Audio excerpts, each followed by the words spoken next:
This happened when I was in my last year of high school.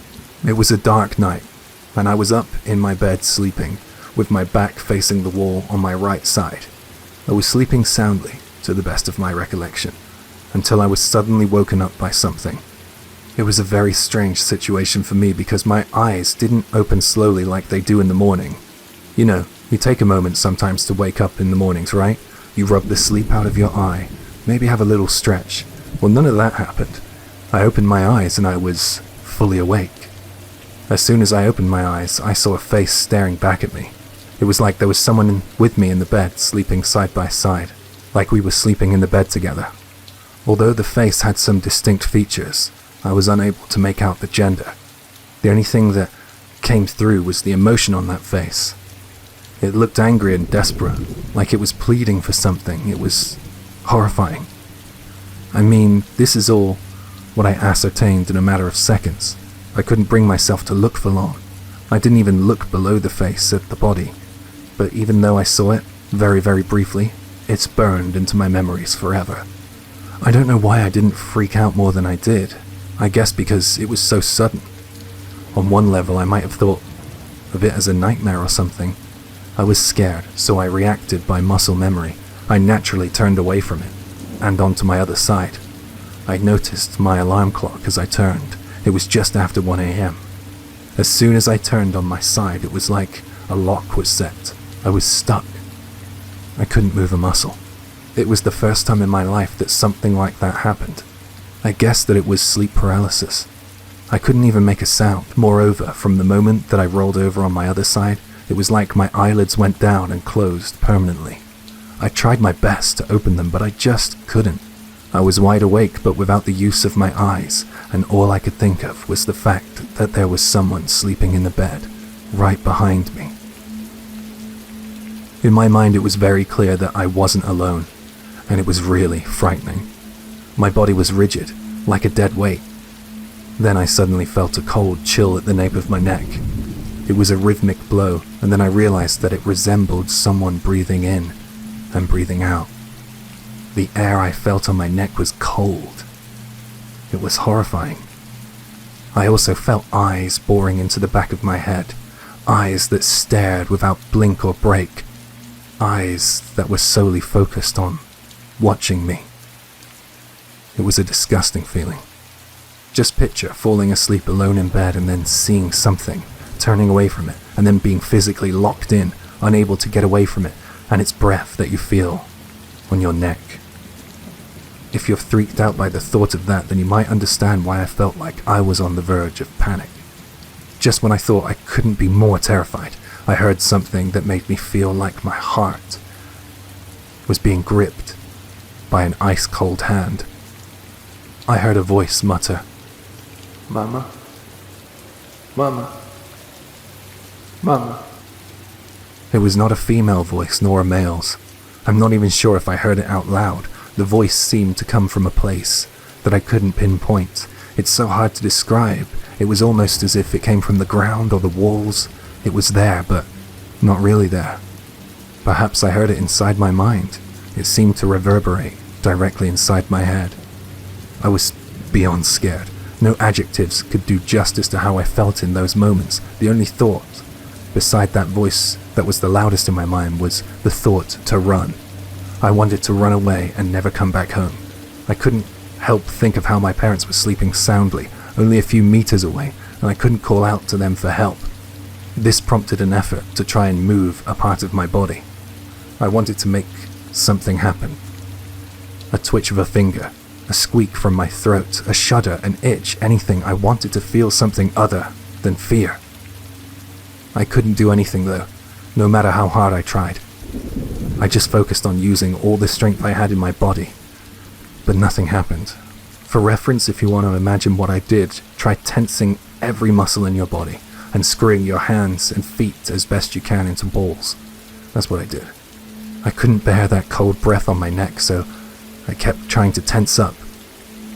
And when I felt movement in the bed shuffle closer to me, I lost it. I don't know what happened. I think my mind couldn't handle any more than I was taking already. After that, I woke up lying on the floor, in the same position I was sleeping in, on the bed. It felt as if I had been laying there for hours. I naturally tried to move my body, and thankfully I could at that point. I raced to my feet and looked at my alarm clock. I was amazed to see that only a few minutes had passed since the time I looked at my clock last. I ran over to the light switch and turned it on. I felt a lot better with the light on. I struggle with the idea that this was all a nightmare, because that voice that I heard and the breath that I felt on the back of my neck seemed all too real. It was the scariest thing that's ever happened to me. Just as a side note that I feel is worth mentioning, I brought our family dog into the bedroom as soon as this was all over, and my dog did something very interesting. He kept barking at a corner of the ceiling, and as you might expect, that scared the living daylights out of me. It was like the presence I felt was still in the room. Only this time I couldn't see where it was. I did something that I thought would help. I went over to the corner and tried to enter into conversation with whatever was in my room, some kind of entity. I asked for it not to appear again, and for some reason I felt the need to apologize, and when I did that, the tears started flowing down my cheeks. I guess one other thing that I feel like might be worth mentioning is the fact that before I was born, my mother had a stillborn. I was supposed to have a brother. There may be some connection due to that, but I'm not sure. Maybe I had a visit from a brother I didn't get a chance to meet. Or maybe I'm just trying to find reason or rationality to help me get over what happened. Nothing has really happened since that night, and although some of you reading this might find it bizarre, I'm still currently living and sleeping in that very same bedroom.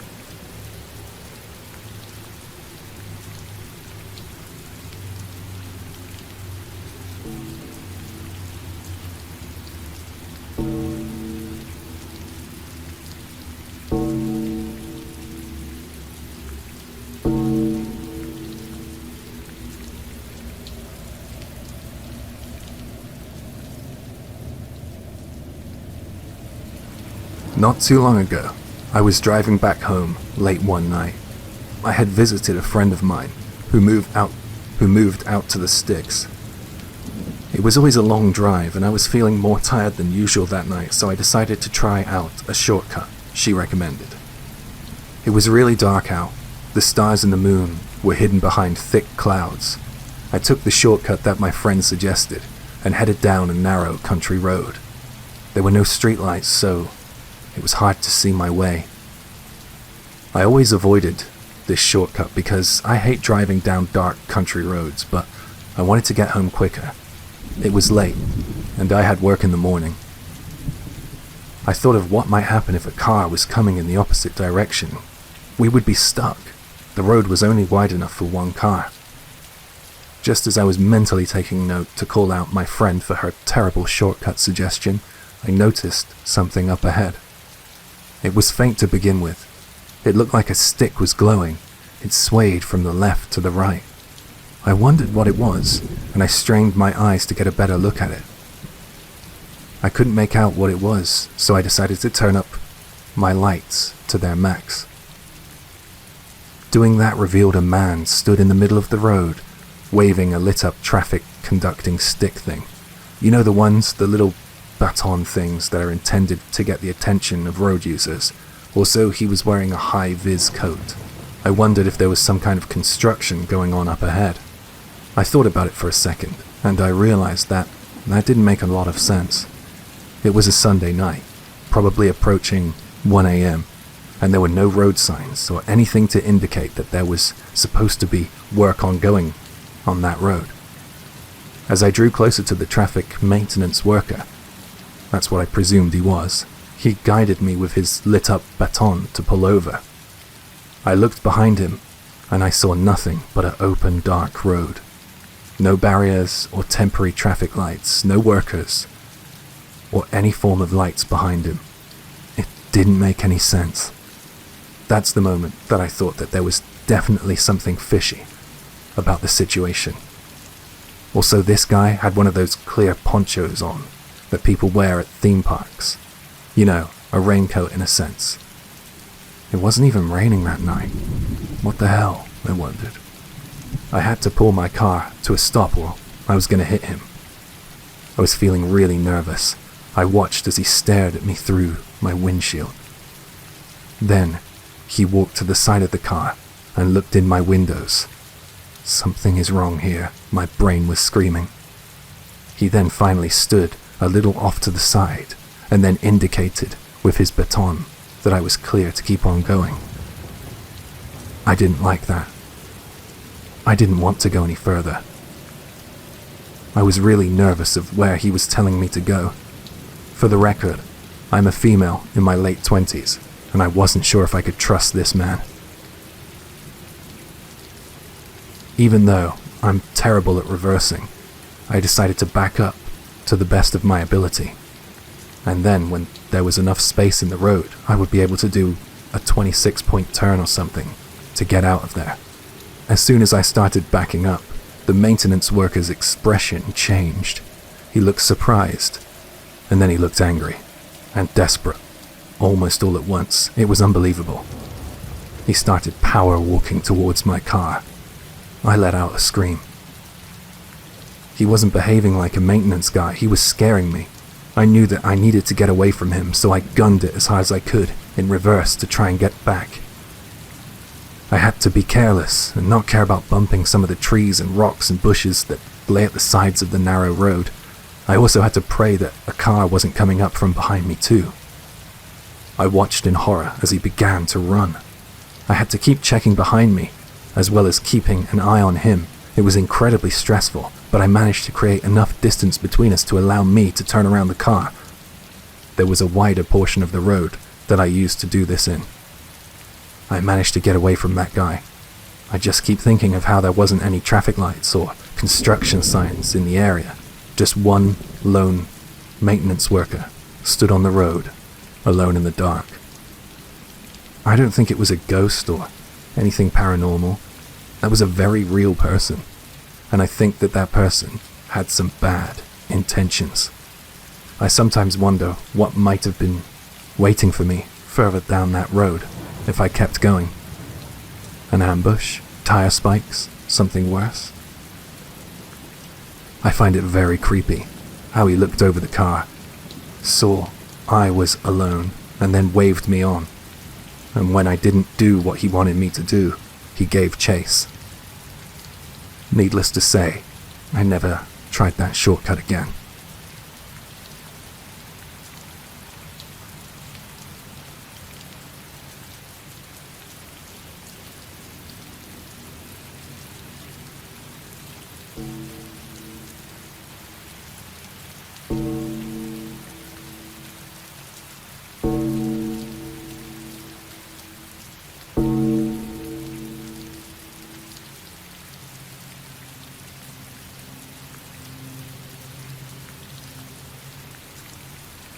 I've only ever had one experience that has truly frightened me. I guess some people have had a lot more experiences than me. I don't know if that makes them lucky or me unlucky. This happened after I started living alone for the first time. I flew the nest, so to speak, and it felt so liberating to have my own place to call home. I rented an apartment, and across the road from the front of my apartment building was a large public park. During the day, it would be filled with mothers and children playing in the playground or strolling through the green, luscious park. It looked to me like a nice place to socialize for parents and children. One night, reasonably early into my new tenancy, I found myself at a loss. I didn't really know what to do for the night. In the end, I decided on heading down to the local DVD rental store to pick up a movie to watch. I had the following day off, and it didn't matter to me that it was later than I'd usually start watching movies. I think it was about midnight when I left my place. The rental store stayed open until 3 a.m., so I had no worries getting there and back in time. However, when I got there, I found their selection a bit scarce. I mean, it was the weekend, so I guessed that the most popular films that they carried were already rented out. There wasn't much on offer that really spoke to me. I ended up picking something up that looked mildly interesting, and then I left for home. The streets were pretty quiet at that time of night, especially in my new suburban area. It was peaceful, and the night seemed still. I remember fishing out my pack of smokes from my jeans pocket and realizing that I only had one left. I lit it, and then I changed my direction. I was approaching my building, but I needed to turn around. The only stores open at that time of night would have been a convenience store, and I knew that there was one just the other side of the park opposite my building. I headed into the dark park with my DVD rental in hand and cigarette in mouth. There were only 4 streetlights in the park, and on a dark night like the night it was, it made things a little eerie. I could hear distant shuffles and scuttles of things that came out when it was dark, and the night chorus of insects in the trees and bushes. I tried my best to pay the denizens of the dark not too much mind. I focused on my goal, getting to the convenience store, getting smokes. But then I heard something so jarring that it caused me to stop dead in my tracks. I heard a child's voice, and it sounded like it was coming from the right-hand corner of the park. I thought to myself, what the heck? Why is there a kid out here at this time of night? I looked towards the area I thought I heard the voice coming from, and I couldn't see anyone. I mean, it was dark, but I think that I might have been able to at least make out a silhouette, but I couldn't. There was no one in sight. I found it very creepy. I decided that I had to push on and get out of the park, but then I thought to myself, if there was a child out here in the middle of the night, would I really be able to live with myself if I just ignored them? A part of my mind told me that it could have been an animal that merely sounded like the cry of a child. I ignored this part of my mind. I knew deep down that I wouldn't be able to rest easily that night if I left the park without at least going to check things out. So that's what I did. I walked towards the sound of the child's voice that I heard, off of the park's pathway and into the darkness. I really wish that I hadn't gone to check it out. I found myself arriving at the swings, and I noticed when I drew closer that there was a bouquet of flowers, along with drawings and messages, which had clearly been made by children. It was an incredibly sad sight to behold. I felt the corners of my mouth dragged down to form a frown of pity. I guessed that I was looking at some kind of memorial site. A poor little one might have lost their life in that spot. I stood there in silent contemplation for a while. Then right before my eyes, I saw the swing begin to swing back and forth by itself. I couldn't believe what I was seeing. My feet felt like iron weights. I was glued to the spot I stood in, watching the impossible. The swing was swinging as if someone was in it, not a full throttle swing, but a gentle one. With each swing, the iron chains made a loud, squeaking sound, and I swear at one point, I heard a child's voice.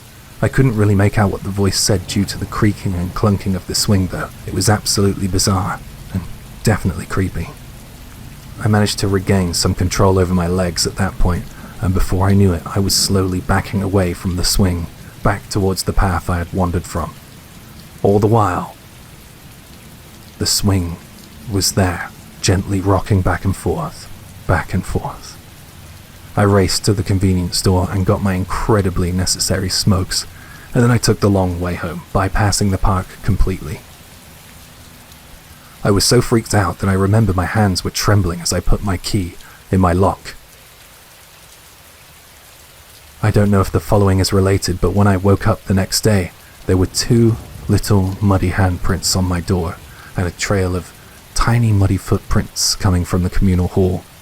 It was as if a little one had walked right up to my door.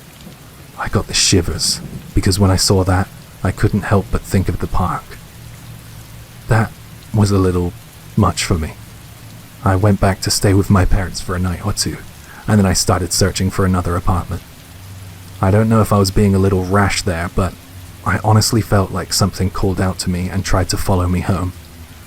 I know it's probably only a wandering, lost spirit that needs a little help, but I'm sorry, I don't want to be anywhere near it.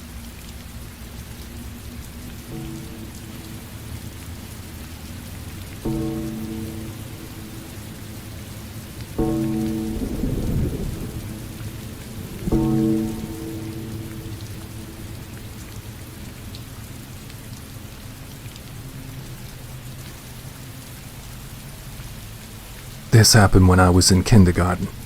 I grew up with a sister, and we got bought a small set of Hina dolls by our grandparents. Hi, Jay here. Hina Matsuri, also known as the Doll Festival or Girls' Day, is an annual event celebrated in Japan on March the 3rd. This event is a time for families to get together to pray for the happiness and well-beings of their daughters. One of the main traditions of Hina Matsuri is the display of Hina dolls, which are these beautifully, intricately crafted dolls. These dolls can vary in size, and it's often considered an honor to have them bought for you or to buy them for someone else, for example grandparents buying for their grandchildren. If you look at the screen now, you can see some images of these Hina dolls. And back to the story.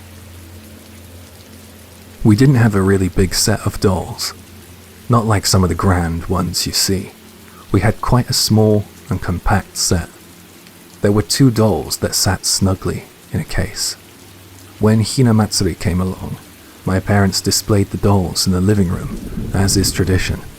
When May was over, the dolls would go back to their spot in the hallway on a shelf.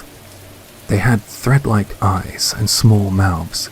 At some angles, it almost looked like they were grinning, depending on how you looked at them. But overall, they were rather expressionless. If you've ever seen one, you'll understand what I'm trying to describe. I never really had much interest in the dolls, but I did admire their intricate details in their miniature decorations. One night I got up to use the bathroom in the middle of the night. Let me just explain the layout of my parents' home quickly. The bathroom was downstairs across the hall, and you had to go through the living room to gain access to it. At that time of night, the house is dark and still. Well, not exactly dark. My mum had these sensor soft light thingamajigs which provided some light, just not all that much. I think she bought those lights after my sister and I clattered into the table one too many times and woke Dad. Well, that's my guess anyway. So I skipped through the lounge and then into the hall and finally to the bathroom. There was a little turn you had to make at the exit of the lounge. Basically, you exit and turn right. The bathroom is at the end of the hall, so you have to come back the way you came to enter the lounge on the left. I hope this all makes sense. Now, when you leave the lounge, you have to turn your back on the shelf where the dolls are. And when I came back from using the bathroom, I faced them front on. And this is the point where I think no one will ever believe me, but I'm here to report what I saw. Those dolls were shaking their heads from side to side. They didn't have their usual expressions. They had these weird smirks on their faces. Their eyes looked the same, thread-like, but their mouths, which were usually pursed, were now grinning.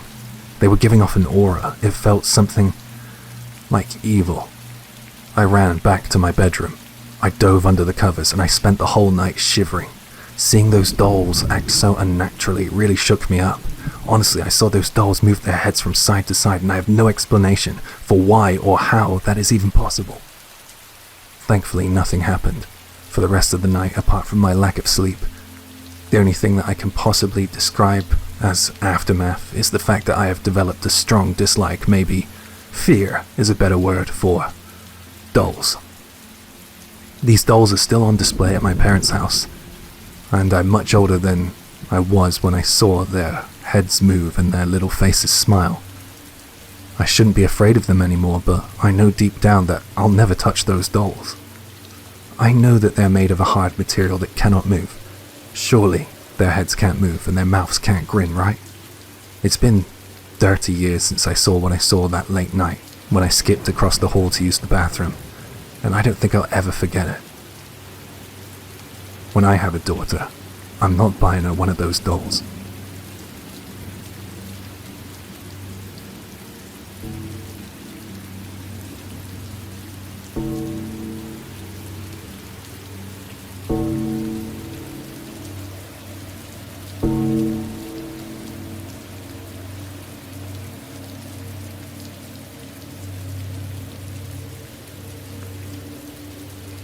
One night at around 2 a.m., I was laying on my bed, reading a book. I'm a bit of a homebody, so this wasn't anything out of the ordinary. I'm also a night owl, so I'm always up late. Something that was very unusual was the sound of thunderous banging at my door at that time of night. It honestly felt like the whole room was shaking. Someone was really throwing their all into the blows that they were landing on my front door. It sounded to me like someone was punching and kicking at the door too. For a brief second I thought that this was some kind of response to excessive noise, like someone coming upstairs to tell me to pipe down for being so noisy, but, as I said, I was lying on my bed, reading a book. I didn't even have music on, or the TV. It made no sense. I looked through the peephole, and I saw a fairly short man who looked to me to be about in his 50s, kicking my door. Let me tell you, I have never seen someone so angry and fired up before. I could barely catch a glimpse of this guy's face because he was so frantically trying to kick the door down. But in the few milliseconds that I caught a glimpse of the guy, well, to me, he seemed entirely unrecognizable. I had no clue who this guy at the door was. I mean, it was really out of the blue. I hadn't ever had any issues with any of my neighbors before, and I presumed that he was a neighbor. I didn't really know what else to do but to open the door. I know that probably sounds like a crazy move, but if I'm honest, I'm not really afraid of confrontation, and it seemed to me to be the best way to get the guy to stop what he was doing. I made sure to keep the chain on the door though. I was wary of him. I think that keeping the door on the chain that night saved my life. Well, there's no think about it. It did save my life. As soon as I had created a gap between the door and the door frame, a knife shot through and stabbed at the air in my apartment. It missed me by a couple of centimeters. It was a really close call. Naturally, I step back in shock, and I see the guy outside is now trying to pull the door open. He was yanking the door handle with all his body weight, and it was really testing the limits of the strength of the chain. As soon as I saw that he was preoccupied with the door, I decided to rush back over and try to get the door shut. Thankfully, he was much weaker than me, and I was able to regain some control over the situation. I pulled the door hard, and it slammed shut. I was hoping it would trap some of the guy's fingers in the door, but no such luck. As soon as the door was shut, I quickly locked it. I shouted out from behind the door, asking the guy what the hell his deal was. He didn't say a word. He just stood there with his back against the peephole, so I couldn't see his face, and he called the elevator. He silently boarded it, and with that he was gone. I don't know why, but that night I kind of wrote it off in my mind as a case of mistaken identity. Like he came to the wrong place to vent his anger. Maybe there was a neighbor above him making loads of noise, or maybe he had a grudge against someone else in the building and picked the wrong apartment. I thought that that would be the end of it. I know how naive I sound. I was really downplaying the whole a guy with a knife almost stabbed you and you're only alive today because of the invention of the chain on the door. I mean, in hindsight, I can see that now. But I was living a different and more reckless lifestyle back then. Let me just say it like this. I wasn't always lying in bed reading books. I managed to get myself off to sleep that night without much issue. Mad, isn't it? About 2 days passed and I heard the same kind of banging at the door. I could just tell that the man with the knife was back. This time I jumped out of bed and I found myself filled with more anger than fear, so I was ready for him. I threw open my front door and I began yelling at this guy, telling him he had the wrong place and asking him who on earth he thought he was, all sorts of stuff like that. He said something, I couldn't really tell you what it was. He was annoying me now, so I grabbed a piece of lumber that I put by the door and I raised it above my head while yelling some more threats. I put the piece of wood by the door just in case he came back. I had been planning on putting up some shelves before all this happened.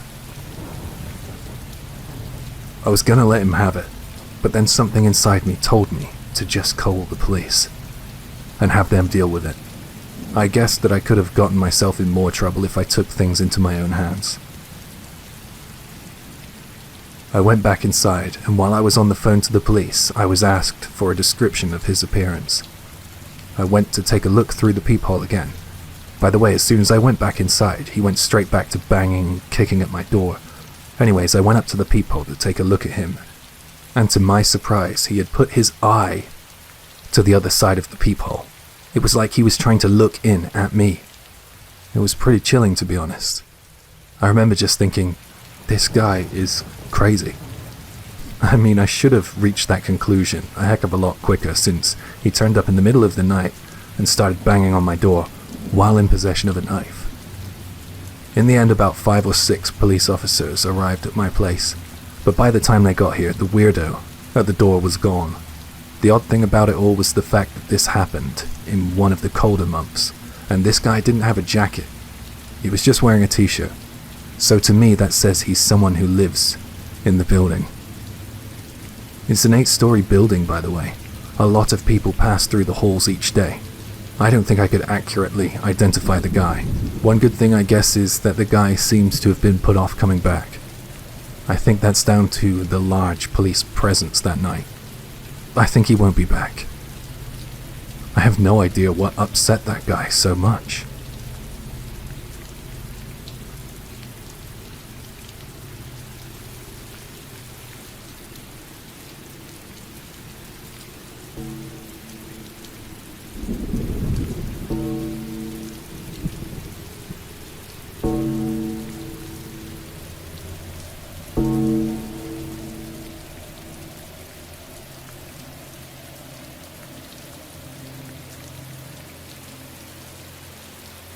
I had a terrible nightmare. It came to me on the night that I had successfully managed to shoplift for the first time. In my nightmare, I got caught in the exact same location, and the woman who was working at the register confronted me. It made me feel terrible and full of worry and panic. It felt so real that when I woke up, I actually thought that it happened. I thought that I had been caught. This dream or nightmare woke something inside of me. A deep buried memory. A few days after the shoplifting nightmare, I had another one. One that feels way too real. I had a nightmare that I killed someone. I wasn't alone. There were a couple of people with me. We then set about burying the body. When I woke up, I really believed that I had just remembered something rather than it had just been a dream. It felt like this memory had been sealed away inside of me somehow. I woke up thinking that I couldn't live a normal life anymore, that I'd always be on the run. I was scared and I even cried because I thought of all the things in life that I still wanted to do and to achieve. No matter how hard I tried to stay calm, everything in my dream kept repeating in my mind like it was a memory replaying rather than a dream. For instance, the sound of the shovel digging the earth and the incessant chirp of the cicadas. It felt so real that I honestly felt like I was about to throw up. I couldn't believe that it was just a dream. Over the course of the day, I thought about things more and more, and this allowed me to gradually calm down. I think because I was able to find little inconsistencies in the dream, and that gave me proof that it was a dream. Well, it helped to rationalize things for me. Let me break down the dream a little, and maybe it will help anyone reading this understand what I'm trying to get at. The first thing I see is 3 men with shovels digging a hole. All I can see is their backs. What gets me first is the sound of the shovel stabbing into the earth and turning over the dirt into a pile. The 3 figures ahead of me are all digging in silence. It's hot, but none of them try to wipe away the sweat that is probably gathering on their brows. Are we in a field, I wonder? The soil is kind of reddish in color. It almost looks like Mars. It's a secluded location. All you can hear is the sounds of nature and the sound of shovels stabbing the dirt. Behind the 3 figures digging, I see a small wooden hut or shed, and there is a chest freezer. I can hear the sound of the cicadas chirping, so because of that, I know it's summer. That's usually where the dream ends. It's been reoccurring. It has been coming back regularly. The trigger to wake up is usually when I feel the heat of that hot summer's day, and then the dream fades away and my temperature begins to drop when I finally wake myself up. However, one night I was amazed as the dream continued. At the point where I usually feel the heat, it all went black, and I felt as if I was about to wake up, but it continued. It was like a blink of an eye, and the scene changed. The next thing I heard was the familiar sound of soil being dug, the sound of the shovel, but now it's louder and it's closer. Before I could even comprehend the situation, a shovelful of soil cascades over my head. I can see that it's slightly reddish in color. I watch as it scatters across my chest. As soon as it happens, a thought comes to mind, more like a memory, and it screams to me, I didn't kill anyone. I was the one who was killed. From that moment onwards, I was just an emotional wreck. The tears wouldn't stop flowing. I was a high school student at the time this happened, and it felt like my future was over before I even had a chance to live life. My head is full of thoughts like, I wanted to do this and I wanted to do that. I woke up feeling that whatever that dream was happened a long time ago, and it made me think, is it a memory? Something from a past life, perhaps? Or was it someone showing me this from their point of view, as a kind of punishment for something I did in a past life? The feeling of the soil falling all over me is an incredibly disturbing feeling. It was all very frightening. I am kind of hoping that the dream comes back again, because at least then I can see if I can recognize anything about that field or that hut. Then maybe I could try and find it. Every time I go to sleep, I kind of hope that the dream will come back, but it hasn't so far. I want to know where that body is buried, but I have no clue.